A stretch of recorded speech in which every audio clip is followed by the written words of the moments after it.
Good morning everyone. दोस्तों, आज है मार्च 30, 2024 और हम लोग करेंगे द हिंदू न्यूज़पेपर के एनालिसिस। मेरा नाम है जितेंद्र चौधरी और आज हम लोग कौन कौन से टॉपिक करने वाले हैं। एक टॉपिक हम लोग करने वाले हैं फूड सिक्योरिटी से, क्योंकि एक रिपोर्ट आई है, रिलीज हुई है, जिसमें ये कहना है कि दुनिया में बहुत सारा फूड हम लोग वेस्ट कर देते हैं। तो एक तरफ प्रॉब्लम है वेस्टेज वाली और दूसरी तरफ प्रॉब्लम है अवेलेबिलिटी वाली। बहुत सारे लोग ऐसे हैं जो भूखे सो रहे हैं और बहुत सारे लोग ऐसे हैं जो खाने को वेस्ट कर रहे हैं। तो इसके बारे में थोड़ा बात हम लोग करने वाले हैं। उसके अलावा मनरेगा के वेजेस को अपग्रेड किया गया है, तो इसके बारे में बात करेंगे। एफपीआई क्या होता है, रिसेंटली यहाँ पे डेटा की हम लोग बात करेंगे। कौन कौन सी कंट्री में कितना एफपीआई आया है। एफपीआई का मतलब होता है फॉरेन पोर्टफोलियो इन्वेस्टमेंट। ये होता क्या है, कैसे काम करता है, इंडिया के कॉन्टेक्स्ट में बात करेंगे। इसका बेनिफिट क्या होता है हमारी इकोनॉमी में। ठीक है, और इंडिया में सबसे ज्यादा एफपीआई आया है, तो उसके बारे में बात करेंगे। उसके अलावा राइट विंग क्या होता है, लेफ्ट विंग क्या होता है, थोड़ा सा बात करने वाले हैं यूरोप के कॉन्टेक्स्ट में।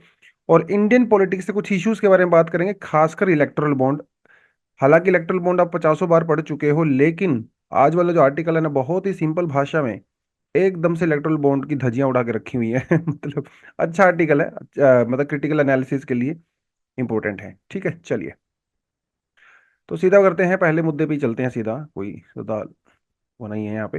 House hold across the world waste 1 billion meals a day. UN की रिपोर्ट कहती है कि भैया जो हाउस होल्ड है, मतलब हमारे जो घर हैं, है ना, आपका घर मेरा घर, 1 बिलियन मील हर दिन हम लोग वेस्ट करते हैं। तो समस्या दुनिया में प्रोडक्शन की नहीं है। ठीक है, कुछ लोग कहते हैं कि अरे खाना डिमांड सप्लाई का खेल है। डिमांड सप्लाई का तो है ही, वो तो ऑफ कोर्स होता ही है, लेकिन इसके बीच में ना और भी बहुत सारी चीजें काम करती हैं। बहुत सारे लोगों को दुनिया में फूड अवेलेबल नहीं है, ये एक सच्चाई है। लेकिन इसका मतलब ये नहीं है कि हम लोग प्रोड्यूस नहीं कर रहे हैं। हम लोग दुनिया में अराउंड 12 बिलियन लोगों के बराबर खाना प्रोड्यूस कर रहे हैं इस समय पे, जबकि दुनिया की पॉपुलेशन 8 बिलियन है। तो कुछ लोगों के पास हद से ज्यादा फूड अवेलेबल है, एक तो बात आपको ये ध्यान में रखनी है। खासकर डेवलप्ड कंट्री में बहुत ज्यादा फूड अवेलेबल है। लेकिन प्रॉब्लम यहाँ पे डिस्ट्रीब्यूशन की भी है। फूड अवेलेबल तो है, लेकिन उसका प्रॉपर डिस्ट्रीब्यूशन नहीं है। ये बहुत बड़ी समस्या है। अगर मान लो डिस्ट्रीब्यूशन ठीक ठाक हो भी जाता है, उसके अलावा वेस्टेज वाली प्रॉब्लम है। तो दुनिया में भूखा इंसान भूखा सिर्फ इसलिए नहीं सो रहा है कि फूड नहीं है, फूड तो है, उसका डिस्ट्रीब्यूशन नहीं है, वेस्टेज बहुत ज्यादा है। और इसके बीच में करप्शन एक ऑफ कोर्स एक फैक्टर यहाँ पे रहने वाला है। तो फूड वेस्ट इंडेक्स रिपोर्ट 2024 ये कहती है that across the globe 1 billion meals a day हम लोग वेस्ट करते हैं। 783 मिलियन लोग हंगर के साथ स्ट्रगल कर रहे हैं। 33% ऑफ ह्यूमैनिटी फूड इनसिक्योरिटी में जी रही है। 1/3 ऑफ ह्यूमैनिटी फूड इनसिक्योरिटी, मतलब आज फूड मिलेगा कि नहीं मिलेगा भरोसा नहीं है। मिलेगा तो हेल्दी नहीं मिलेगा, ये भरोसा नहीं है। न्यूट्रिशियस नहीं है। ये सारी समस्याएं हैं। हालांकि ये आंकड़ा पहले के कंपैरिजन में काफी इंप्रूव हुआ है। 1970s 80s में तो बहुत हालत खराब थी, बट फिर भी काफी बड़ा आंकड़ा है। तो ये रिपोर्ट कहती है। इस रिपोर्ट के अंदर कुछ इंटरेस्टिंग आपको चीजें देखने को मिलेंगी।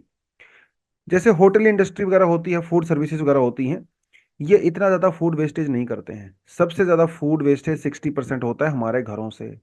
हम लोग जो खाते हैं, 4 चपाती थाली में रखते हैं, जिनमें से 3 ही चपाती खाते हैं, एक चपाती को छोड़ देते हैं। एक पूरी कटोरी सब्जी के लेते हैं, आधी खाते हैं आधी छोड़ देते हैं। ये जो वेस्टेज है ना हाउस होल्ड से, वो सबसे ज्यादा है। यूजली लोगों को ऐसा लगता है कि जो रिच कंट्रीज हैं वो ज्यादा फूड वेस्टेज करती हैं। ये रिच कंट्रीज प्रॉब्लम है, बट ऐसा नहीं है। स्टडी ये कहती है कि रिच पुअर इंटरमीडिएट कोई भी इकोनॉमी हो भैया, upper middle lower middle doesn't matter, ज्यादा फर्क नहीं है वेस्टेज में। लोअर मिडिल कंट्रीज भी उतना ही वेस्टेज कर रही हैं जितना हायर इनकम कंट्रीज कर रही हैं, सिर्फ 7 kg पर कैपिटल का फर्क है, इससे कोई ज्यादा फर्क नहीं है। एक नया एंगल आपको बताता हूँ। ये जो फूड वेस्टेज है ना, ये 8 to 10% global greenhouse gases की एमिशन में कंट्रीब्यूट करता है। 8 to 10%, which is much much higher than the aviation sector. Aviation sector around 2.5% के आसपास करता है ग्रीन हाउस गैसेज में कंट्रीब्यूशन, जबकि ये 10% करता है। मतलब 5 4 5 गुना ज्यादा है। लेकिन इसकी तरफ कोई ध्यान ही नहीं देता। एविएशन सेक्टर की हम लोग दिन भर बात करते रहते हैं, शिपिंग इंडस्ट्री की बात करते रहते हैं, है ना। लेकिन इसके ऊपर तो फोकस करना पड़ेगा आपको। G20 में जैसे ऑस्ट्रेलिया, जापान, यूके, यूएसए, कुछ डेवलप्ड कंट्री को अगर आप छोड़ दो, यूरोपियन कंट्रीज को छोड़ दो, मोस्टली कंट्रीज के अंदर फूड वेस्टेज को एस्टिमेट करने का कोई फॉर्मूला ही नहीं है। इंडिया जैसी कंट्री में हम लोग उतना फूड वेस्ट करते हैं, ऐसी कोई प्रॉपर स्टडी फॉर्मूला है ही नहीं हमारे पास, जिसकी वजह से सस्टेनेबल डेवलपमेंट गोल 12.3 हम लोग अचीव नहीं कर पाते हैं। सस्टेनेबल डेवलपमेंट गोल क्या कहता है? ये कहता है कि दुनिया में जो फूड वेस्टेज है वो 2030 तक आधी करनी है। अरे भैया, आधी तो तब करोगे ना जब आपके पास डेटा होगा, आपके पास तो डेटा ही नहीं है, तो पहले तो डेटा करिए। वर्ल्ड इकोनॉमी को $1 ट्रिलियन, बिलियन नहीं $1 ट्रिलियन का नुकसान होता है because of the food wastage. तो समस्या तो बहुत बड़ी है, राइट। अब फूड सिक्योरिटी का मतलब यूजली होता क्या है? फूड सिक्योरिटी का मतलब होता है, it can be defined when all people at all times have physical and economic access to sufficient, safe, and nutritious food that meets their dietary needs and food preferences for an active and the healthy life। एक active healthy life जीने के लिए सभी लोगों के पास हर समय physical और economic access होनी चाहिए एक न्यूट्रिशियस, सेफ और सफिशिएंट फूड की। यह मतलब होता है फूड सिक्योरिटी का। देखिए, पैसा होना ही काफी नहीं है। आप कह लो यार सर मेरे पास तो इकोनॉमिक एक्सेस है, मेरे पास तो पैसा है तो मुझे फूड सिक्योर है, नहीं है। फिजिकल एक्सेस भी होनी चाहिए। उस पैसा आपके जेब में रखा रहेगा, अगर मार्केट में फूड होगा ही नहीं तो क्या करोगे? और अगर मार्केट में फूड है भी, वो आपकी रीच से बाहर है तो क्या करोगे? फिजिकल एक्सेस भी होनी चाहिए इकोनॉमिक एक्सेस के साथ साथ, तब जाके उसे बोलते हैं फूड सिक्योरिटी। ठीक है, न्यूट्रिशियस फूड होना चाहिए। ऐसा नहीं कि दिन भर 24 घंटे तीनों टाइम आप चावल ही खा रहे हो, तो वो फूड सिक्योरिटी नहीं है। आपकी डाइटरी हैबिट्स का भी ध्यान रखा जाए, ये जरूरी है। तो मेजरली फूड सिक्योरिटी में 4 डायमेंशन इंक्लूड होती हैं: अवेलेबिलिटी, एक्सेस, यूटिलाइजेशन और स्टेबिलिटी। और इंडिया में ये चारों ही इश्यूज हैं। एक तो हमारे यहाँ पे अवेलेबिलिटी वाली दिक्कत है। जैसे फ्रेगमेंटेड लैंड है किसानों के पास, एक छोटा सा खेत का टुकड़ा यहाँ है, एक यहाँ है, एक यहाँ है, एक यहाँ है। लैंड कंसोलिडेटेड ही नहीं है, जिसकी वजह से किसान इन्वेस्ट नहीं कर पाते। पुअर इंफ्रास्ट्रक्चर है, स्टोरेज फैसिलिटीज नहीं है हमारे इंडिया में, रोड्स नहीं है, मंडी सिस्टम तबाह हुआ पड़ा है, मार्केट सिस्टम प्रॉपर तरीके से डेवलप नहीं है ना। Low level level of mechanisation, आज भी हम लोग अपने दादा परदादाओं के जमाने के तरीके से ही वो बैलगाड़ी से ही अपने खेती कर रहे हैं, है ना, बैल से हल जोत रहे हैं। वो सारी दिक्कतें हैं। प्रोडक्टिविटी अपने आप ही कम होगी, लो यील्ड है, पुअर एग्रीकल्चर प्रैक्टिसेस हम लोग करते हैं। तो इसी वजह से एक अवेलेबिलिटी वाला बहुत बड़ा इशू इंडिया में है। अगर अवेलेबिलिटी है भी तो एक्सेसिबिलिटी नहीं है, पुअर सप्लाई चेन है, लीकेज हो जाती है सिस्टम में, करप्शन लार्ज स्केल है गवर्नमेंट स्कीम्स के अंदर, है ना। जिन बेनिफिशियरी को मिलना चाहिए उसको मिल नहीं पाता है, जिसको नहीं मिलना चाहिए उसको डबल डबल मिल जाता है। ये सारी समस्याएं हैं। यूटिलाइजेशन प्रॉपर तरीके से हमारे यहाँ पे हम लोग नहीं करते हैं। स्टेबिलिटी की भी समस्या है, क्योंकि इंडिया पे मोस्टली एग्रीकल्चर हम लोग रेन फेड एग्रीकल्चर है। आज भी इंडिया में 50 से 60% जो खेती बाड़ी होती है वो मानसून पे डिपेंडेंट है। और भैया मानसून का कोई भरोसा नहीं, आज बारिश हो रही है कल हो ना हो, है ना। तो ये समस्या, क्लाइमेट चेंज वाली समस्या, ऑफ कोर्स ये तो सब कुछ है ही। तो इसकी वजह से फूड सिक्योरिटी वाले इश्यूज इंडिया में आपको जनरली देखने को मिलते हैं। नेक्स्ट टॉपिक अपना जो आता है, कहता है जी FPI flows at the record 3.33 lakh crore in financial year 2024। तो इन्होंने यहाँ पे कुछ कंट्रीज का डेटा दिया हुआ है जहाँ पे एफपीआई आया है। एफपीआई मतलब फॉरेन पोर्टफोलियो इन्वेस्टमेंट, बेसिकली आप ये कहिए कि जैसे जो बॉन्ड मार्केट होती है, आपकी जो स्टॉक मार्केट होती है, म्यूचुअल फंड्स होते हैं, गवर्नमेंट बॉन्ड्स होते हैं, वहां पे जो इन्वेस्टमेंट होती है उसे आप एफपीआई बोलते हो। ठीक है, ये आप जनरली कह सकते हो। तो देखिए 2024 में अगर आप जापान को छोड़ दो, इंडिया में सबसे ज्यादा एफपीआई आया है, $25.4 बिलियन इंडिया में आया है। ठीक है, उसके बाद आता है साउथ कोरिया जिसके पास 16.7 है, फिर आता है ताइवान 5.3, इंडोनेशिया 1.1, और ये बाकी सब माइनस में चले गए। चाइना को देखिए, चाइना में है -67.5। इंटरेस्टिंग, इतना सारा एफपीआई का पैसा चाइना से आउटफ्लो हुआ है। वर्ल्ड में जो इन्वेस्टर्स थे, देखिए चाइना में ज्यादातर इन्वेस्ट कौन करता है? यूरोप अमेरिका वाले ही करते हैं, वही उनका काम होता है इन्वेस्ट करना, है ना। बाप दादाओं ने बहुत पैसा कमा लिया तो उसको इन्वेस्ट करके ही पैसे से पैसा बना रहे हैं, यही काम है उनका। तो जब से यूरोप चाइना, जब से अमेरिका चाइना का जो ट्रेड वॉर चला है, तो जो अमेरिकन इन्वेस्टर्स हैं वो बहुत ज़्यादा इंटरेस्टेड नहीं है चाइना में, क्योंकि चाइना की इकोनॉमी का मैक्सिमम पॉइंट आ चुका है। अब इससे ज़्यादा वो ग्रो नहीं कर रही है। वही 2-3% 4% से ग्रो करना कोई खास बड़ी बात नहीं है डेवलपिंग कंट्री के लिए। ना के बराबर ही होता है। जब तक डेवलपिंग कंट्री 8-10% ग्रो नहीं कर रही है तब तक उसकी एक्चुअल ग्रोथ नहीं मानी जाती है। डेवलप्ड कंट्री अगर 1-2% भी ग्रो कर रही है, आधा परसेंट भी ग्रो कर रही है, तभी अच्छी ग्रोथ मानी जाती है।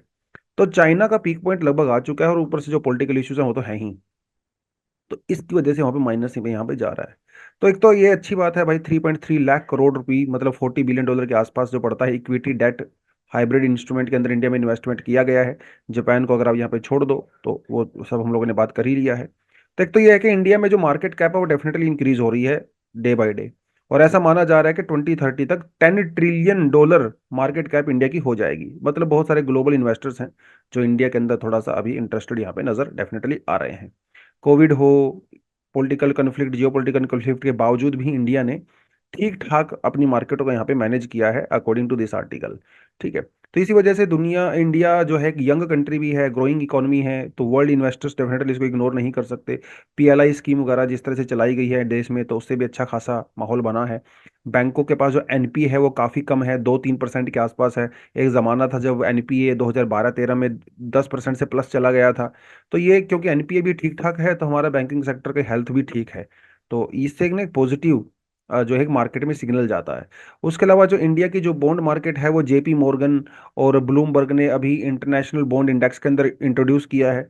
वहां से भी $25 बिलियन का इन्वेस्टमेंट इंडिया में आने के चांसेस यहाँ पे बनते हैं। तो थोड़ा सा यू नो शुड नो कि भैया एफपीआई क्या होता है। वैसे मैं आपको बता ही चुका हूँ। एफपीआई बेसिकली ना एक कैपिटल मार्केट अकाउंट के अंदर इंक्लूड होता है, ध्यान रखना है। हमारे पास दो तरह के अकाउंट होते हैं, एक होता है जी आपका कैपिटल अकाउंट और एक होता है आपका करंट अकाउंट। ठीक है। करंट अकाउंट जो है वो शॉर्ट टर्म होता है, कैपिटल अकाउंट जो है वो लॉन्ग टर्म होता है। हालांकि एफपीआई लॉन्ग टर्म नहीं होता है। एफपीआई को कभी भी निकाला जा सकता है, आउटफ्लो हो सकता है। फिर भी एफपीआई को हम लोग कैपिटल अकाउंट के अंदर इंक्लूड करते हैं क्योंकि ये विदेशों से आ रहा है। तो इंडियन करेंसी को छोड़ के बाकी कोई इन्वेस्टमेंट दूसरी करेंसी में आती है तो उसे आप कैपिटल के अंदर इंक्लूड कर सकते हो। तो विदेशी लोग या कंपनीज वगैरह जब इंडियन स्टॉक मार्केट के अंदर इन्वेस्ट करती हैं, बॉन्ड मार्केट में, मनी मार्केट में, गवर्नमेंट बॉन्ड्स वगैरह में करती हैं, तो उसे आप एफपीआई कहते हो। ठीक है। तो they actually hold lot of stocks. तो एडीआर, जीडीआर, मतलब अमेरिकन डिपॉजिटरी जो आपके जो बॉन्ड्स होते हैं, ठीक है, या फिर जो ग्लोबल या जो यूरोपियन, कोई भी आप कह सकते हो, मतलब अमेरिका से भी लोग इंडिया में इन्वेस्ट कर सकते हैं एडीआर के थ्रू, यूरोप से भी कर सकते हैं जीडीआर के थ्रू, हमारे म्यूचुअल फंड वगैरह के अंदर कर सकते हैं। तो it's a part of your FPI. तो हमारी जो फाइनेंशियल एसेट्स होते हैं, सिक्योरिटीज होती है, वहाँ पे इन्वेस्टमेंट की जाती है। हालांकि शॉर्ट टर्म होती है। एफपीआई जो है एफडीआई से थोड़ा डिफरेंट होता है। एफडीआई के थ्रू अगर इन्वेस्टमेंट आता है तो उसमें उस बिजनेस की ओनरशिप भी मिल जाती है। देखिए अभी तो ना बड़ा आसान कर दिया सरकार ने। अगर कोई कंपनी इंडिया के किसी कंपनी के शेयर में 10% से ज़्यादा इन्वेस्ट करती है तो उसे एफडीआई कंसिडर किया जाता है। अगर वो लेस देन 10% होती है तो उसे एफपीआई कंसिडर किया जाता है। अब तो बड़ा सिंपल हो गया है, पहले ऐसा नहीं था। तो बट यूजली एफडीआई के थ्रू अगर इन्वेस्टमेंट आती है तो आप उस कंपनी के ओनरशिप का पार्ट भी बन जाते हो, आप उस कंपनी की मैनेजमेंट का पार्ट भी बन जाते हो। ये बड़ी बात है। एफपीआई के अंदर ऐसा नहीं होता है। ठीक है। एफपीआई के अंदर आप भाई ये पैसा डालिए, अगर आपका शेयर बढ़ गया है उसको बेचिए और निकलिए यहाँ से। तो एफपीआई जो इसी वजह से थोड़ा सा ज़्यादा रिस्की होता है एज कम्पेयर टू एफबीआई, क्योंकि एफपीआई थोड़ा सा लिक्विड होता है ज़्यादा और वोलेटाइल होता है। वोलेटाइल मतलब कभी भी आप इन्वेस्टमेंट को निकाल सकते हो। तो एफपीआई एक कैपिटल अकाउंट का पार्ट होता है, ध्यान देना है, प्रीलिम्स में इसी तरह के सवाल आते हैं। और ये इंडिया की जो बैलेंस ऑफ पेमेंट है उसके अंदर एफपीआई को इंक्लूड किया जाता है। तो इस तरह की चीज़ें हैं जो प्रीलिम्स में आपसे पूछी जाती है, तो ध्यान रखना आप इसे। ठीक है। एफपीआई हमारे लिए बहुत इंपॉर्टेंट है, एक तो क्योंकि कैपिटल इनफ्लो होता है भाई, सीधी सी बात है। मार्केट के अंदर लिक्विडिटी बढ़ती है, मार्केट थोड़ी सी फ्रजाइल, फ्रजाइल तो नहीं कहूँगा, लिक्विड हो जाती है। लिक्विड इन द सेंस कि मार्केट के अंदर पैसे को सर्कुलेट करने की प्रोसेस जो है थोड़ी सी फास्ट हो जाती है। ठीक है। तो फॉरेन इन्वेस्टर जो है वो एक्टिव पार्टिसिपेशन करते हैं इंडिया की मार्केट में। कोई मार्केट अगर लिक्विड लिक्विड कम होती है तो वहां पे इन्वेस्ट करने से पहले इन्वेस्टर 10 बार सोचता है ना। लिक्विड होती है तो आसान है क्योंकि आप कभी पैसा निकाल सकते हो। मतलब आपने मान लो श्रीलंका के अंदर पैसा इन्वेस्ट किया, आपने वो 6 महीने के लिए किया था सोचकर, लेकिन वो 6 साल के लिए अगर वहां पे लॉक हो गया तो वो अच्छा इन्वेस्टमेंट नहीं माना जाता है। ठीक है। क्योंकि that market is not liquid. Indian market is quite liquid. आप इन्वेस्टमेंट आज करिए, आप महीने बाद उसको निकाल लीजिए, कोई चक्कर नहीं है। ठीक है, डाइवर्सिफिकेशन होता है पोर्टफोलियो का, क्योंकि विदेशी इन्वेस्टर्स होते हैं अलग अलग पोर्टफोलियो में इन्वेस्ट करते हैं, कोई बॉन्ड में करता है, कोई शेयर्स में करता है, कोई स्टॉक्स में करता है, कोई म्यूचुअल फंड में करता है। तो डाइवर्सिफिकेशन होता है मार्केट का। तो हमारे तो इकोनॉमिक ग्रोथ ऑफ कोर्स बढ़ती है, जीडीपी एक्सपेंशन होता है इससे। उसके अलावा जो एक्सचेंज रेट जो डायनामिज्म है, मतलब Indian currency Europe American currency के बीच में जो एक्सचेंज रेट है, वो बेटर होता है ऑफ कोर्स, क्योंकि विदेशी पैसा अगर इंडिया में आएगा तो इंडियन पैसा इंप्रूव होगा। राइट। उसके अलावा स्टॉक मार्केट की जो परफॉर्मेंस है वो इंक्रीज होती है, तो बायर सेलर्स जो है वो बेटर तरीके से एक्सचेंज कर सकते हैं। तो ये कुछ इंपैक्ट होते हैं। ठीक है, चलिए अह, अगले टॉपिक पे बढ़ते हैं जी। अगले टॉपिक है मनरेगा के बारे में। MNREGA wages grow by just 30% in the last 5 years, still way below the agri wages. ठीक है, देखिए जरा एक लिस्ट यहाँ पे पूरा दिया हुआ है इन्होंने, जो एग्रीकल्चर लेबरर्स हैं उनके बीच में और जो मनरेगा जो वेज अर्नर्स हैं उनके बीच में क्या डिफरेंस यहाँ पे आपको नजर आ रहा है। एग्रीकल्चर वेजेस काफी ज्यादा हैं as compare to MNREGA. Kerala के अंदर देखिए आप लोग, केरला में एग्रीकल्चर वेज अर्नर 2023 में एक मैन को 431 रुपीज मिल रहे थे। ठीक है, 431। और मनरेगा में मिल रहे हैं सिर्फ 333। तो आप ये डिफरेंस देख सकते हो, काफी ज्यादा है। राइट, काफी ज्यादा है। हरियाणा में देखिए 357 मनरेगा और 424 एग्रीकल्चर वेज अर्नर्स।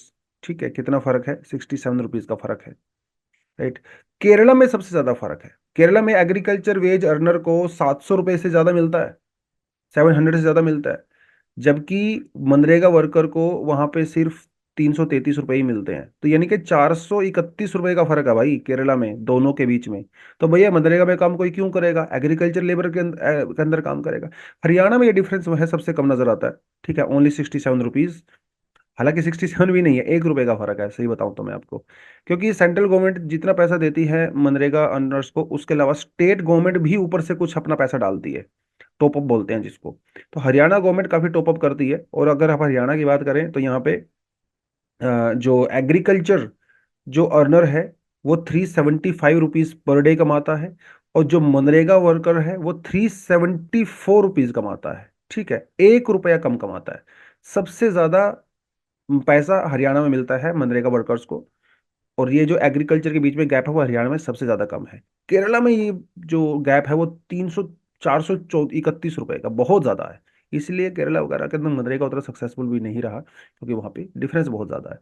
तो ये जो अभी मनरेगा के वेजेस को कुछ अपग्रेड किया गया है मिनिस्ट्री ऑफ रूरल डेवलपमेंट के द्वारा, लेकिन जो पिछले 5 सालों में हमारा जो मनरेगा का जो वेजेस है वो सिर्फ 30% इंक्रीज हुए हैं अनफॉर्चुनेटली। महाराष्ट्र में सबसे ज्यादा इंक्रीज हुआ है पिछले 5 सालों में। ठीक है, 44% का इंक्रीज हुआ है। जैसे आपका उत्तर प्रदेश है, ठीक है, त्रिपुरा है, उत्तराखंड, यहाँ पे सबसे कम इंक्रीज हुआ है पिछले 5 साल में मनरेगा का। ठीक है। उसके अलावा MNREGA labourers in just 5 states will receive a daily ways of more than 300। ठीक है, इंडिया में 5 ही स्टेट ऐसे हैं जहाँ पे 300 से ज्यादा मनरेगा वेज मिलता है, कर्नाटका, केरला, पंजाब, तमिलनाडु और ऑफ कोर्स हरियाणा की बात हम लोगों ने यहाँ पे कर ली है। ठीक है, ये थोड़ा आपको यहाँ पे आइडिया होना चाहिए। अब क्या आपको ये सारा कुछ याद करना है, इस तरह से रट्टा मारना है, बिल्कुल भी नहीं। बस आपको एज अ कॉन्सेप्ट थोड़ा सा क्लैरिटी होनी चाहिए कि agriculture veg earners MNREGA veg earners के बीच में कुछ गैप होता है। एक आध स्टेट का आप नाम याद रख सकते हो, एक्सट्रीम याद कर सकते हो, एक तो केरला याद कर सकते हो जिसमें गैप सबसे ज्यादा है, हरियाणा याद कर सकते हो जिसमें गैप सबसे कम है। और over a period of time MNREGA veg earners जो है उनकी सैलरी काफी कम इंक्रीज हो रही है, only 30% in the last 5 years। बड़ी सोचने की बात है। मनरेगा के बारे में बिल्कुल basics information you should have some idea. तो ये तो मैंने सेल्फ स्टडी के लिए डाला है, क्योंकि मनरेगा के बारे में तो मैं मान के चलता हूँ आपको पहले से ही काफ़ी आइडिया होगा। ये एक डिमांड ड्रिवन स्कीम है बेसिकली।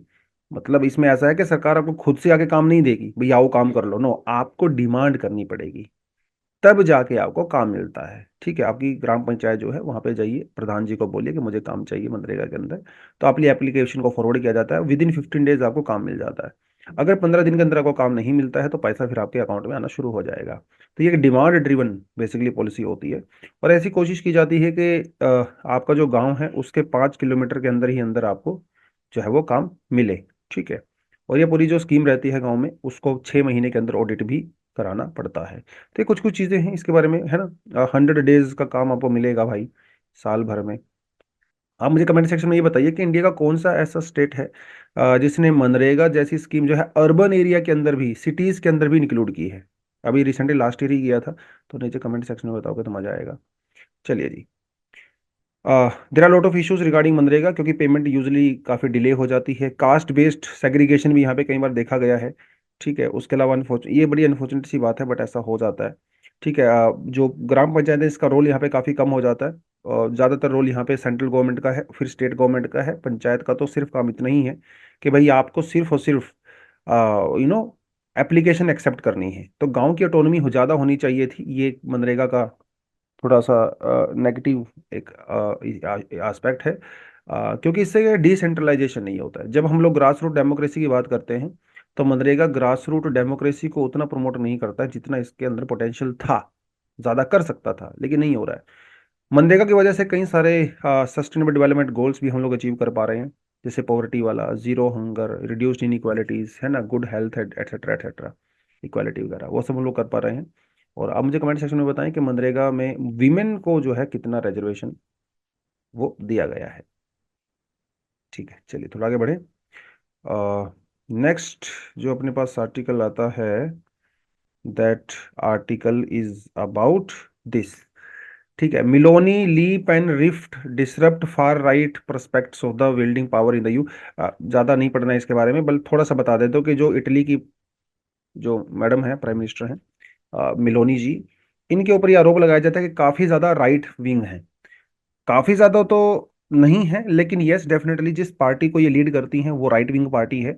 ऐसी ही एक पार्टी फ्रांस के अंदर भी है, वो फार राइट है, बहुत ज़्यादा राइट है। देखिए, जो लेफ्ट राइट वगैरह होता है ना, ये एक स्पेक्ट्रम होता है। कोई पार्टी अगर राइट विंग है तो आप ये नहीं कह सकते हो कि वो पूरी तरह से राइट विंग है। ठीक है, कोई लेफ्ट विंग है तो पूरी तरह से लेफ्ट विंग, ऐसा जरूरी नहीं होता, ये एक स्पेक्ट्रम होता है। ठीक है, तो जैसे मान लीजिए सेंट्रल है, इधर आप राइट है, ये आपका लेफ्ट विंग है। तो सॉरी तो इधर वाला जो है लेफ्ट विंग है, इधर वाला जो है राइट विंग है। कुछ जो है एक्सट्रीम हो सकती है राइट विंग, कुछ एक्सट्रीम हो सकती है लेफ्ट विंग, राइट। जैसे आप यहाँ पे एग्जांपल ले सकते हो, आप नॉर्थ कोरिया का एग्जांपल ले सकते हो। ठीक है, वो एक्सट्रीमली लेफ्ट विंग आप उसको कह सकते हो। जैसे जो नाजी पार्टी थी हिटलर की, ठीक है, आप उसे एक्सट्रीमली राइट विंग कह सकते हो। इंडिया के कॉन्टेक्स्ट में बात करें तो हमारे यहाँ पे कोई बहुत ज़्यादा एक्सट्रीम लेफ्ट है नहीं वैसे तो इंडिया में, बट फिर भी अगर बात करें, जैसे जैसे कम्युनिस्ट पार्टी ऑफ इंडिया है, ये एक्सट्रीम लेफ्ट तो नहीं है, इसका आसपास ही लेफ्ट है। जो एक्सट्रीम लेफ्ट होती हैं वो तो वायलेंस की बात करती हैं ओपनली। कुछ नक्सलाइट पार्टी है जैसे सीपीआई, माओइस्ट है ना, वो आप कह सकते हो एक्सट्रीम लेफ्ट है। और ऐसे इंडिया में जैसे एक्सट्रीम राइट तो ऐसा कोई पार्टी नहीं है, बट फिर भी इफ़ यू सी, जैसे आप यहाँ पे एमीम की बात करो, ठीक है, आप शिवसेना की बात कर सकते हो। ठीक है, ये काफ़ी ज़्यादा राइट विंग है। उसके अलावा जैसे सीपीआई ऑफ इंडिया, या जो तृणमूल कांग्रेस है, वो भी काफ़ी लेफ्ट पॉलिसीज को करती है, बट उतना ज़्यादा लेफ्ट नहीं है, एक्सट्रीम लेफ्ट पे जाके नहीं है। ठीक है, आज जैसे आप बीजेपी की बात करें तो एक्सट्रीम राइट नहीं है, बट यस उसकी जो टिल्ट है वो काफ़ी राइट की तरफ आता है। उतना राइट एक्सट्रीम जो है वो नज़र नहीं आता है। कांग्रेस की बात करें तो कांग्रेस जो है थोड़ा सा सेंटर से हल्का सा लेफ्ट की तरफ टिल्ट रहता है। तो ये एक स्पेक्ट्रम होता है बेसिकली, मेरा कहने का मतलब ये है। ठीक है, ये कोई ऐसा फिक्स नहीं है कि ये पूरी तरह से लेफ्ट है। बहुत सारी पॉलिसीज, जैसे राइट विंग, अगर मान लो बीजेपी की बात करो, बीजेपी एक राइट विंग पार्टी है। एक्सट्रीम राइट नहीं है बट राइट विंग है, लेकिन बीजेपी की कई सारी ऐसी पॉलिसीज होती हैं जो उन्होंने लेफ्ट से एक्सेप्ट करी ली हैं। राइट, जैसे जैसे आप मान के चलिए जो बहुत ज़्यादा सब्सिडी दी जाती हैं, ठीक है, सोशल जो बेनिफिट्स दिए जाते हैं वो लेफ्ट विंग का जो है वो पॉलिसीज होती हैं, है ना। गरीबों को सिलेंडर देना, ठीक है, अनाज देना, अन्न योजना वगैरह, वो सब लेफ्ट विंग की पॉलिसीज हैं जो यहाँ पे एक्सेप्ट की गई हैं। और भाई आजकल तो ऐसा देखा जा रहा है, बहुत सारी जो लेफ्ट विंग गवर्नमेंट्स हैं, पॉलिटिकल पार्टीज हैं, यूजुअली सेंटर वाली, वो कुछ राइट विंग वाली पॉलिसीज भी अपना रही हैं, है ना। जैसे थोड़ा सा नेशनलिज्म या थोड़ा सा रिलीजन की तरफ आप देख लीजिए, उनका टिल्ट नजर आता है। तो इंडियन कॉन्टेक्स्ट में ऐसा कोई हार्ड एंड फास्ट अब पॉलिटिकल पार्टीज आइडियोलॉजी में बिलीव नहीं करती हैं। जो उनको लगता है कि उनके हिसाब से सुटेबल चल रहा है, माहौल बन रहा है समाज में, उसी हिसाब से थोड़ा एक्सेप्ट करने की कोशिश करती हैं। बट अगर आप थोड़ा सा लिटरेरी टर्म की बात करो, लेफ्ट क्या होता है, राइट क्या होता है, वो थोड़ा सा हम लोग डेफिनेटली यहाँ पे देख सकते हैं। बेसिकली लेफ्ट को लिबरल भी कहा जाता है। ठीक है, ये समाज में चेंजेस की बात करते हैं आइडियोलॉजिकली। प्रैक्टिकली की बात अलग है, ठीक है। इक्वालिटी होनी चाहिए समाज में, सोशल बेनिफिट होना चाहिए, सेकुलरिज्म होना चाहिए, समाज और ओपन होना चाहिए, एलजीबीटी कम्युनिटी को राइट्स मिलें, उस तरह की बड़ी बड़ी बातें की जाती हैं लेफ्ट विंग में यूजली। लिबरल समाज की बात होती है ना, casteless society, classless society, open society, वैसी बात कही जाती है, ठीक है। इनकी जो इकोनॉमिक पॉलिसी होती है वो काफी क्लोज होती है, तो they don't believe in open market as such, ठीक है। तो ये लेफ्ट विंग आइडियोलॉजी होती है। लेफ्ट विंग में ये भी कहा जाता है कि जो आम आदमी है उसकी लाइफ में गवर्नमेंट का काफी ज्यादा इंटरफेरेंस होता है, ठीक है, क्योंकि सारी चीजें लगभग लगभग गवर्नमेंट के द्वारा की जाती हैं, और ये जो है प्राइवेट सेक्टर को काफी डिस्करेज करते हैं लेफ्ट विंग में, ऑब्वियसली, है ना। कम्युनिज्म एंड ऑल दैट हम लोग पढ़ते ही हैं। कम्युनिस्ट जो गवर्नमेंट्स थी रशिया वगैरह में, नॉर्थ कोरिया में, शुरुआत में चाइना में भी थी, अभी भी है, चाइना में काफी कुछ है। राइट विंग में क्या रहता है यूजली, एक ये रिएक्शनरी पॉलिटिकल आइडियोलॉजी है, और right wing usually believe in the status को। उनका ऐसा लगता है भैया जैसा है वैसा ही रहने दो, इसके अंदर ज़्यादा चेंजेस मत करो। और थोड़ा सा नेशनलिज्म को ज़्यादा ज़्यादा प्रमोट किया जाता है यहाँ पे। रिलीजन को काफ़ी ज़्यादा पार्ट माना जाता है life of people. Right wing में यूजली ओपन इकोनॉमी में के अंदर ज़्यादा बिलीव किया जाता है ना, कैपिटलिज्म, प्राइवेटाइजेशन, उसके अंदर थोड़ा ज़्यादा बिलीव किया जाता है।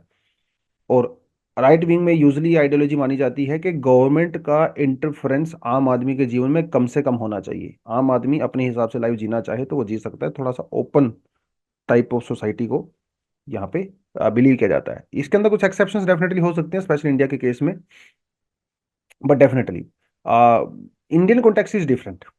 लेफ्ट का राइट के साथ मिक्स हो गया, राइट का लेफ्ट के साथ मिक्स हो गया, बहुत सारी पॉलिसी। बट जनरली टर्म में बात करें तो लेफ्ट विंग जो है थोड़ी ज्यादा लिबरल होती है, ऑफ कोर्स इनका अप्रोच थोड़ी ओपन होती है। राइट विंग को थोड़ा कंजर्वेटिव इसलिए बोला जाता है कि दे don't believe in much changes, they believe in the status को, उस वजह से ये सब यहाँ पे रहता है, ठीक है। लेफ्ट विंग हमेशा जो है इनकम इक्वालिटी की बात करेगा, है ना। टैक्स, जो अमीर आदमी है उनके ऊपर टैक्स को इंक्रीज करने की बात करेगा, ज़्यादा से ज़्यादा गवर्नमेंट स्पेंडिंग करने की बात करेगा, सोशल प्रोग्राम्स स्कीम्स इनकी बात करेगा। राइट विंग जो है ज़्यादातर लो टैक्स की बात करेगा, ठीक है, लेस रेगुलेशन की बात करेगा, बिजनेस को बढ़ाने की कोशिश करेगा, वो थोड़ा यहाँ पे ज़्यादा रहता है, ठीक है। लेफ्ट विंग में अगर आप देखें तो जो equality, fraternity, progress, reform, openness, debates, ठीक है, थ्योरी में उनके ऊपर ज़्यादा फोकस यहाँ पे किया जाता है। लेफ्ट विंग के अंदर रिलीजन का बहुत ज़्यादा रोल नहीं होता है, बल्कि लेफ्ट विंग तो रिलीजन को डिस्करेज करते हैं, ठीक है। सेकुलरिज्म या फिर एथीज्म, उनके ऊपर ज़्यादा फोकस होता है। जबकि राइट विंग में जो है रिलीजन का एक अच्छा खासा इंपॉर्टेंट रोल होता है, और culture, society, traditional practices, beliefs, वो थोड़ा सा ज़्यादा डोमिनेट यहाँ पे डेफिनेटली करता है। और लेफ्ट विंग में नेशनलिज्म उतना ज़्यादा स्ट्रॉन्ग नहीं होता है, they usually believe in the world, society and everything. Right wing में जो है नेशनलिज्म थोड़ा ज़्यादा ही प्रमोट होता है, ठीक है। लैंग्वेज, रेस, कस्टम, उनके ऊपर थोड़ा ज़्यादा एम्फोसिस यहाँ पे रहता है जब आप राइट विंग की बात करते हैं तो ये कुछ कुछ चीज़ें होती हैं। हालांकि इन सब की लेफ्ट विंग राइट विंग कोई ऐसा हार्ड एंड फास्ट नहीं होता है, जनरली ये एक प्रैक्टिस होती है। जब फ्रांस के अंदर फ्रेंच रेवोल्यूशन हुआ था, तो उस केस में कुछ लोग ऐसे थे जो फ्रांस के किंग को सपोर्ट करते थे, कुछ लोग ऐसे थे जो फ्रांस के किंग को उतारना चाहते थे उनकी गद्दी से। तो जो लोग किंग को सपोर्ट करते थे वो चाहते थे कि चेंजेस ना हो, जो जैसा माहौल है वैसा बना रहे, स्टेटस को की बात करते थे। तो उनको राइट विंग कहा गया, क्योंकि वो किंग के राइट की तरफ बैठे थे। जो लोग लेफ्ट की तरफ बैठे थे वो चाहते थे चेंजेस होने चाहिए, डेमोक्रेसी होनी चाहिए, मोनार्की को जाना चाहिए, वो लोग लेफ्ट की तरफ बैठते थे, ठीक है।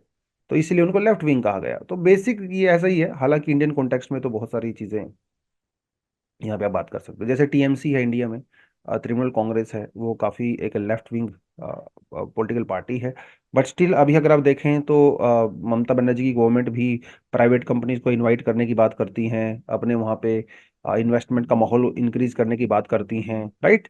उनको सिक्योरिटी प्रोवाइड कराने की बात करती हैं, टैक्स रिबेट देने की बात करती हैं। तो ये कहीं ना कहीं एक राइट विंग अप्रोच ही है, ऑफ कोर्स।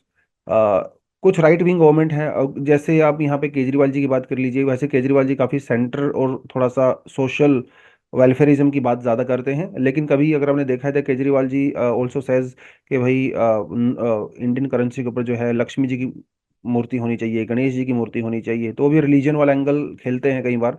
तो ये थोड़ा सा राइट विंग वाला भी एक एंगल यहाँ पे आ जाता है। तो इंडिया में तो ऐसा ही है भाई, माहौल के हिसाब से जो है पॉलिटिकल पार्टीज अपना स्टैंड चेंज कर लेती हैं। क्योंकि हमारे यहाँ पे जो लीडर हैं वो आइडियोलॉजिकली बहुत ज़्यादा इंक्लाइंड नहीं होते हैं कि जीवन भर एक ही आइडियोलॉजी को फॉलो करते हैं। ऐसा हमारे यहाँ पे ऐसा होता नहीं है। और पार्टी चेंज होती रहती हैं, अलायंस चेंज होती रहती हैं, तो जैसे जैसे अलायंस चेंज होती हैं वैसे वैसे उनकी आइडियोलॉजी भी चेंज होती है। राइट। तो यहाँ पे ज़्यादा आइडियोलॉजी वाला खेल होता नहीं। वोटर का भी ऐसे ही सिस्टम हमारे यहाँ पे, ठीक है, वोटर भी बहुत आइडियोलॉजी के बेसिस पे वोट नहीं करते हैं। वोटर भी जो है वो चेहरा देख के वोट करते हैं हमारे यहाँ पे, ऐसा थोड़ा सीन रहता है। चलिए।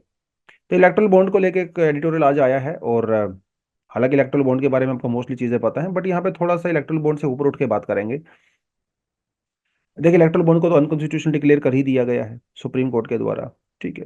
लेकिन क्या इससे पॉलिटिकल पार्टीज, देखिए जब इलेक्ट्रल बॉन्ड को इंट्रोड्यूस किया गया तो ये कहा गया था कि अरे सारी सारी फंडिंग जो है वो वाइट होगी, इलेक्शन के अंदर करप्शन कम हो जाएगा, खत्म हो जाएगी। तो क्या वो हुआ? Of course not. इसका मतलब इलेक्ट्रल बॉन्ड स्कीम तो वैसे भी फेलियर थी। अब इलेक्शन कमीशन ऑफ इंडिया ने इसको अनकॉन्स्टिट्यूशन डिक्लेयर कर दिया, कोई बड़ी बात नहीं है, क्योंकि ये पहले भी सक्सेसफुल तो नहीं था इलेक्ट्रल बॉन्ड, क्योंकि इसका जो पर्पस था वो पूरा डिफीट हो गया था। राइट। तो जो हम लोग प्रीच करते हैं, प्रोफेस करते हैं, और जो एक्चुअल प्रैक्टिसेस में किया जाता है वो काफी डिफरेंस यहाँ पे नजर आता है। ठीक है। जैसे अगर आप थोड़ा बात करें, भाई देखिए सीधी सी बात है, जब हमारी पॉलिटिकली पार्टीज खुद डेमोक्रेटिक नहीं है तो आप इलेक्टोरल बॉन्ड को डेमोक्रेटिक नहीं बोल सकते। सीधी सी बात है ना। जब हमारे यहाँ पे इलेक्ट्रिकल जो जो पॉलिटिकल पार्टीज हैं वो फैमिली बिजनेस की तरह काम करती हैं, तब ये नहीं कह सकते इलेक्टोरल बॉन्ड करने से डेमोक्रेसी आएगा। तो पहले तो आप खुद डेमोक्रेटिक बनिए, तब आप जो है बड़ी बड़ी बातें करिए। एक तो इनकी बड़ी बात ये है।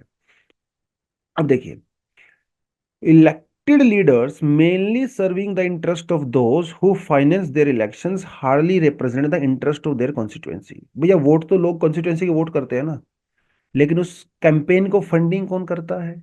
फंडिंग करते हैं आपके एरिया में रहने वाले बड़े बड़े बिजनेसमैन। ठीक है। इवन मेयर का इलेक्शन होता है, गांव में सरपंच का इलेक्शन होता है, एमएलएज का इलेक्शन होता है, कौन फंडिंग करता है? वही लोकल बिजनेसमैन ही फंडिंग करते हैं। तो ये कोई ऐसे फंडिंग थोड़ी करते हैं, नहीं भाई, इनको बदले में कुछ ना कुछ तो चाहिए। इस सारी चीजों की वजह से डेमोक्रेसी जो है अंडरमाइन होती है, क्योंकि जो लोग उस नेता को चुनते हैं पॉलिसीज उनके लिए नहीं बनाई जाती हैं। ठीक है। तो this government is no longer of the people, by the people, for the people. These governments are of the rich, by the rich, for the rich. क्योंकि भाई फंडिंग तो आप ही कर रहे हो। ठीक है। ज्यादातर जो लोग इन से बेनिफिट हो रहे हैं उनके अपने इंटरेस्ट हैं, उनको कॉन्ट्रैक्ट्स दे दिए जाते हैं, है ना, बड़े बड़े कॉन्ट्रैक्ट उनको मिल जाते हैं। तो ये कुछ इन्होंने एग्जांपल देने की यहाँ पे बात की। जैसे अगर आप बात करें, if poverty, unemployment, ill health and poor education standards, अगर देखे समाज में गरीबी है, एजुकेशन का काफी खराब हालत है, अनएम्प्लॉयमेंट एकदम पीक पे है, पॉवर्टी काफी ज्यादा है, जब ये इसका एक्सप्लेनेशन की बात आती है तो गवर्नमेंट कहती है ये तो नेचुरल है, इसमें मैं कुछ नहीं कर सकता, ये तो मार्केट का काम है। अभी 3-4 दिन पहले इकोनॉमिक एडवाइजर ने कहा कि सरकार एम्प्लॉयमेंट को दूर नहीं कर सकती, ये सरकार के हाथ में नहीं है। भाई जब ये नेगेटिव चीजें होती है तो आप कहते हो सरकार के हाथ में नहीं है, ऊपर से बिजनेस को जो है उनको कंसेशन दे रहे हो, है ना, उनको आप। अब देखिए इसमें क्या रहता है, जैसे यहां तो सरकार कह रही है कि हमारे हाथ में नहीं है, वहीं दूसरी तरफ सरकार प्राइवेट एंटिटीज को कॉलेज खोलने के लिए लाइसेंस दे रही है। राइट। तो वहां पे तो उनको लाइसेंस दिए जा रहे हैं, यहां पे आप कह रहे हो कि हम लोग तो पुअर जो एजुकेशन स्ट्रक्चर है इंडिया में उसमें हम लोग कुछ नहीं कर सकते। उनको आप लाइसेंस इसलिए दे रहे हो क्योंकि आपने पॉलिटिकल पार्टी को फंड किया है, इसलिए आपने लाइसेंस दे रहे हो। यहाँ पे किसी ने फंड किया नहीं आपको, तो इसलिए गरीब आदमी बेचारा वो, सरकारी स्कूलों की हालत कैसी आपको अच्छे से पता ही है। अभी जो रिसेंट एसर की रिपोर्ट आई है, कहता है 40% चिल्ड्रन इंडिया में जो 14 से 18 साल की एज में है वो सेकंड स्टैंडर्ड, दूसरी क्लास का भी मैथमेटिक्स प्रॉब्लम सोल्व नहीं कर सकते। तो क्या इनको आप हाई स्किल प्रोवाइड कराओगे? नहीं कराओगे, क्योंकि एजुकेशन सरकार की प्रायोरिटी में है ही नहीं। वोट किसके नाम पे मांगी जा रही है? वोट मांगी जा रही है जात पात के नाम पे। तो इलेक्शंस के अंदर मनी का जो कंट्रीब्यूशन है वो बहुत बड़ा है। Voting is often not based on the candidates performance but caste, community, religion. देखिए जब कोई लीडर समाज में जाता है कैंपेनिंग करने के लिए इलेक्शन रैली के टाइम पे, और अगर वो बात करता है एजुकेशन की, गरीबी की, है ना, महिलाओं के उत्थान की बात करता है, तो तालियां तो बहुत मिलती हैं, इसमें कोई डाउट नहीं है। लेकिन वही वोटर जब वोट करने आता है, उन सारे मुद्दों पे पानी फेर देता है। वोट करता है कास्ट के नाम पे, कम्युनिटी के नाम पे, रिलीजन के नाम पे। तो यहाँ पे सिर्फ पॉलिटिकल पार्टी को ही गाली देना ठीक नहीं है, वोटर भी कम नहीं है भाई। क्योंकि पॉलिटिकल पार्टी तो वही करेगी ना जो वोटर करना चाहता है, सुनना चाहता है। तो ये दो धारी तलवार है। ठीक है। जिस दिन वोटर ने कास्ट, रिलीजन, कम्युनिटी से ऊपर उठ के वोट करना शुरू कर दिया, आप देखोगे कि पॉलिटिकल पार्टीज खुद उन मुद्दों को भूल जाएंगी जो आज वो प्रायोरिटी में रखते हैं। फिर वो खुद एजुकेशन की बात करेंगी, खुद डेवलपमेंट की बात करेंगी। तो ये भी एक समस्या हमारे यहाँ पे नजर आती है। कैंपेनिंग जब की जाती है, अगर आपने कभी इलेक्शन रैली को कभी क्लोजली देखा है या देखोगे, फ्यूचर में देख सकते हो, बड़े बड़े पोस्टर्स लगाए जाते हैं, कटआउट्स लगाए जाते हैं, है ना, बड़ी भयंकर वहां पे माहौल बनाया जाता है, मीडिया वीडिया पूरा बुलाया जाता है, ट्रांसपोर्टेशन की सुविधाएं की जाती हैं। तो वहां पे ज्यादातर जो लोग रैलीज में आते हैं पॉलिटिकल, खुद की खुशी से नहीं आते हैं। आप नोटिस करना, पॉलिटिकल रैलीज में जो लोग आते हैं, तो उनके फूड का इंतजाम किया जाता है। लोगों को 200 300 रुपये 500 रुपये दे के बुलाया जाता है। वहां पे दारू का इंतजाम भी होता है, बहुत बार अल्कोहल भी इंक्लूड होती है। अब इन सब के लिए पैसा आएगा कहाँ से? तो सीधी सी बात है भाई, आप ब्लैक मनी को लोगे। ठीक है। लीगल लिमिट क्या कहती है? लीगल लिमिट ये कहती है कि एक बड़ी कॉन्स्टिट्यूएंसी के अंदर 95 लाख, चलो 1 करोड़ मान लो, 1 करोड़ रुपया पैसा एक एक लीडर खर्च कर सकता है, इंडिविजुअल खर्च कर सकता है। लेकिन एस्टिमेट ये कहते हैं कि एक कंस्टिट्यूएंसी के अंदर कम से कम 50 करोड़ रुपए खर्चा होता है। तो भाई बाकी 49 कहाँ से आएगा? 1 करोड़ खर्च लिमिट है, 49 आप एक्स्ट्रा कहाँ से लाओगे? Black money. तो कैश में पेमेंट लोगे। तो ये कहना कि इलीगल फंडिंग रुक गई है, नहीं भाई, नहीं रुकी है। अब ये सिर्फ कैंपेनिंग की बात नहीं है। पॉलिटिकल पार्टीज को अपने ऑफिस भी तो चलाने हैं, लोगों को सैलरी भी तो देनी है। उसका पैसा कहाँ से आएगा? वो भी यहीं से आएगा, फंडिंग से ही आएगा। तो सिर्फ अगर सफेद धन से फंडिंग हो रही है, नहीं नहीं, सफेद धन से फंडिंग हो रही है तो वो काफी नहीं है। क्योंकि ये जो फंडिंग दी जा रही है, ये दी जाती है पॉलिटिकल पार्टी को, इंडिविजुअल को नहीं दी जाती है। इंडिविजुअल क्या करेगा कैंपेनिंग करने के लिए? वो तो कहीं ना कहीं से पैसे का जुगाड़ करेगा, क्योंकि पॉलिटिकल पार्टी उसको 50 करोड़ तो देने से रही, इतना पैसा है भी नहीं है पॉलिटिकल पार्टी के पास। तो इंडिविजुअल्स अनफॉर्चुनेटली डिपेंडेंट हो जाते हैं ब्लैक मनी के ऊपर। ठीक है। अब इन सारी चीजों से दूर हटने के लिए सरकार ने इलेक्ट्रल बॉन्ड को इंट्रोड्यूस किया। इन्होंने कहा कि ये जो इलीगल प्रैक्टिसेस होती हैं, ब्लैक मनी, वो कम हो जाएगा। लेकिन क्या इससे कम हुआ? Of course not. Black money ज्यों की त्यों बनी रही, even after electoral bond also. ठीक है। Right from the day one the scheme drew criticism for being opaque since the electorate would not get to know. और ये तो हमें अच्छे से पता ही है, इलेक्ट्रल बॉन्ड जो होते हैं वो अनोनिमस होते हैं, तो वोटर को तो कभी पता ही नहीं चलेगा कौन किसको वोट कर रहा है। आज अब तो सुप्रीम कोर्ट का धन्यवाद है कि भाई इन्होंने अनकॉन्स्टिट्यूशनल डिक्लेयर कर दिया, थोड़ा पता चल गया लोगों को। लेकिन अदरवाइज तो कभी भी नहीं पता चलता, है ना।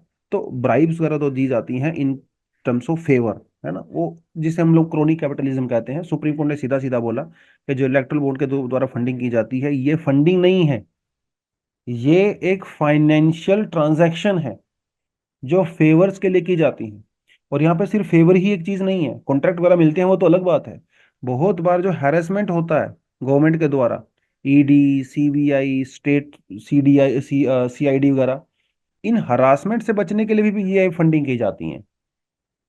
तो सिर्फ फेवर के लिए नहीं, परेशानी से बचने के लिए भी की जाती है। ठीक है। पहले 7.5% जो कंपनी का प्रॉफिट होता था, ये लिमिट होती थी फंडिंग करने की। अब ये सरकार ने लिमिट भी हटा दी। बहुत ऐसी लॉस मेकिंग कंपनीज हैं जो डोनेशन कर रही हैं। शेल कंपनीज के थ्रू सरकार को जो है डोनेशन की जाती है। मजे की बात यह है कि 15 दिन के अंदर पॉलिटिकल पार्टीज उस बॉन्ड को कैश करवा सकती हैं। लेकिन what about the 14 days? 14 days तक वो इलेक्ट्रल बॉन्ड जो है बहुत सारे हैंड एक्सचेंज कर सकता है। मैंने बॉन्ड खरीदा, मैंने किसी और को बेचा, उसने किसी और को बेचा, उसने किसी और को दिया, उसने किसी और को दिया, उसने किसी और को दिया, तो 14 दिन तक तो वो 50 हाथ चेंज कर सकता है। तो एक्चुअली में जो आदमी ने बॉन्ड खरीदा है और पॉलिटिकल पार्टी रिसीव कर रही है, तो पैसा क्या उसी हाथ से आ रहा है? कोई जरूरी नहीं है। तो ये बड़ा स्मार्टली खेला जाता है। दिखेगा आपको एक कंपनी कि ये फंड कर रही है, लेकिन एक्चुअली फंडिंग कोई और कर रहा है, पैसा कहीं और से आ रहा है, वो हाथ एक्सचेंज हो जाते हैं। ये सब क्रोनी कैपिटलिज्म ही तो है, और क्या है ना। तो उससे जो है अभी इसको अनकॉन्स्टिट्यूशन डिक्लेयर कर दिया है, तो क्या अब अनकॉन्स्टिट्यूशन डिक्लेयर करने से ब्लैक मनी दूर हो जाएगी? Of course not.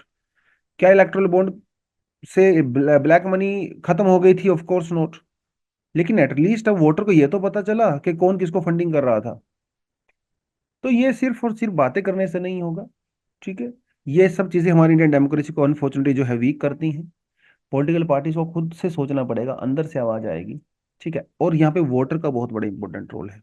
वोटर अपने लीडर को जब तक अकाउंटेबल नहीं रखेगा, उनसे सवाल जवाब नहीं करेगा, धर्म जात से ऊपर उठ के वोट नहीं करेगा, तब तक पॉलिटिकल पार्टी भी नहीं सुधरेंगी। तो ये बेसिकली जितने भी स्टेक होल्डर हैं सभी को आके जो है साथ में काम करना पड़ता है, ठीक है। चलिए, तो आज तो काफी क्रिटिसिज्म हो गया है, और यहाँ पे किसी एक पॉलिटिकल पार्टी या गवर्नमेंट का क्रिटिसिज्म नहीं था, ये इन जनरल जो है वो एक क्रिटिसिज्म यहाँ पे आता है। चलिए, तो आज के लिए इतना ही करते हैं। Thank you very much, all the best, जय हिंद, जय जवान, जय किसान।